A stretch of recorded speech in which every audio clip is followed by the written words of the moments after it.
যতটা পেইন নিতে হয় শুধুমাত্র এই প্লাম্বিং এর সঠিক ডিজাইন না থাকার কারণে, এটা আসলে বিল্ডিংটা হওয়ার পর বোঝা যায়।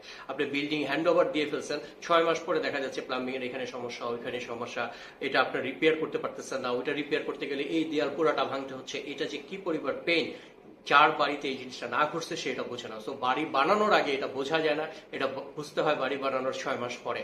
যে কারণে এই প্রবলেমগুলো, মানে প্লাম্বিং ডিজাইন অথবা ইলেকট্রিক্যাল ডিজাইন, এটাতে যে মানে আমরা মনোযোগের অভাব থাকার কারণে যে এটার যে একটা দীর্ঘমেয়াদী ইফেক্ট পড়ে, সেটা আসলে আমরা অনেক সময় বিল্ডিং বানানোর সময় বুঝতে চাই না। এবং এটা নির্মাণ অবস্থায় যদি আমরা সঠিকভাবে প্ল্যানটা না করি, এটা মানে দেখা যায় হ্যান্ড ওভার হওয়ার পরে ব্যাপক প্যারা নিতে হয়। এই ছোট ছোট বিষয়, যেমন ওই যে যেটা বললাম ইলেকট্রিক্যাল বা প্লাম্বিং এর আরেকটা পার্ট হচ্ছে ড্রেনেজ সিস্টেম।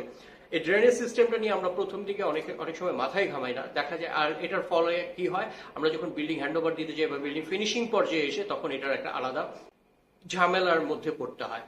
সো এই জায়গাগুলো যদি আসলে আগে থেকে আমরা একটু প্ল্যানিং করি, যে সঠিকভাবে আমরা বাজেটের দিক থেকে কৃপণতা না করে, আমরা যদি সঠিক একজন ভালো একজন আর্কিটেকচারাল ডিজাইন বা স্ট্রাকচারাল ডিজাইনারকে দিয়ে যদি আমরা ডিজাইনগুলো করি, আমরা যদি পুরো বিল্ডিং এর প্লাম্বিং প্ল্যানটা আগে করে রাখি, বা ইলেকট্রিক্যাল ডিজাইনটাও আমরা স্কিল কাউকে দিয়ে করাই, ছোট ছোট বিষয় কিন্তু দীর্ঘমেয়াদীতে আপনার অনেক হ্যাসেল ফ্রি থাকার সম্ভাবনা থাকবে।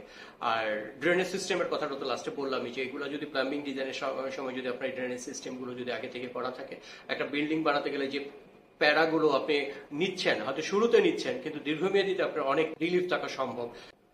এবং ম্যাটেরিয়ালসে যে বাজেট কমাতে, যে আমরা যে মানে কম দামি ম্যাটেরিয়ালস ব্যবহার যদি না করি, তাহলে দীর্ঘমেয়াদীতে আমাদের আসলেই একটা সুন্দর বিল্ডিং নির্মাণ করা খুবই সহজ হতে পারে। এছাড়াও আরো যে বিষয়গুলো থাকে, সেটা হচ্ছে পরিবেশের দিকে একটু নজর দেওয়া।